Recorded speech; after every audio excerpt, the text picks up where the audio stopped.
Welcome to this radio channel, and I wanted to complete a little bit more information about my use of online software-defined receivers, or my use of online radios. Because a lot of you have been actually telling me, well, why do you tune in to online software-defined receivers or online radios if you have a shortwave radio at home? Well, it's very simple. There's a lot of transmissions that will never be heard in certain target areas. An example, there's a lot of South American low-powered stations that typically have, some have like 50 watts or below 100 watts. You know what? That's not going to make it very far usually in the tropical bands, and often they don't have a very good setup.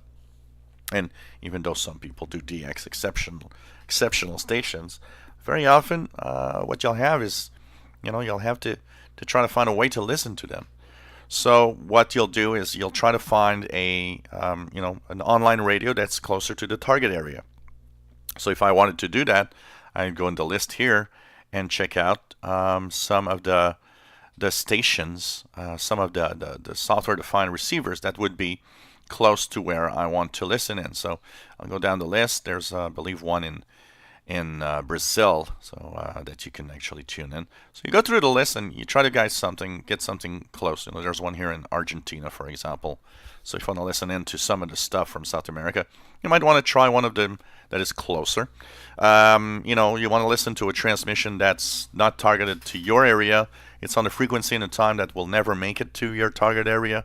That means you'll, of course, need to be in that area, and software online radios are great for that because you can go and listen in from that target area.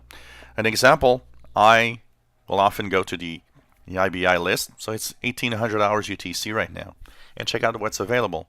For example, I'm going here and it says that hey, to North Africa there's a transmission of the BBC in French on 11875. So, it's W, so I believe it's from Wolverton, England.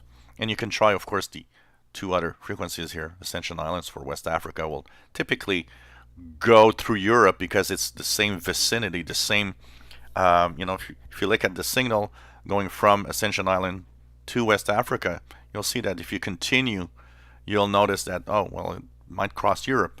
So what I will do is, for example, West Africa to 12,005, I'll find a online radio or an online receiver that's in Europe. So let me check that out here. Let's check out what we have. So we got one in Italy. Anything else that I could use? There's one in Germany. So I'll click the one in Germany, for example, because we'll be in Europe. And the German one, once it's loaded, well, I'll, of course, go and check out if I hear 12005. And here we go. It is available. I could hear it.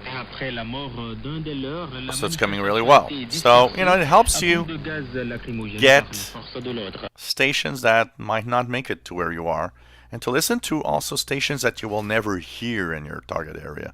Sometimes they use times and frequencies that are just not made for, getting up to where you live.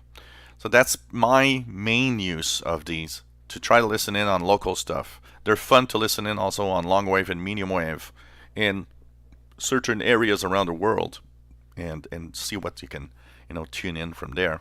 So they're a lot of fun, and I do have a lot of fun doing that. So there's, SDR.HU is one of the great ones because it has so many receivers. There's Global Tuners, which is another interesting one. You got to register, and it is one that I use from time to time, I gotta say. And you just tune around, and help yourself with one of the lists of frequencies, and check out where it's transmitting and where they're transmitting to, and try it out. And you might be surprised what you can hear. If you enjoy my videos, please subscribe, give us thumbs up. Thank you for watching my videos.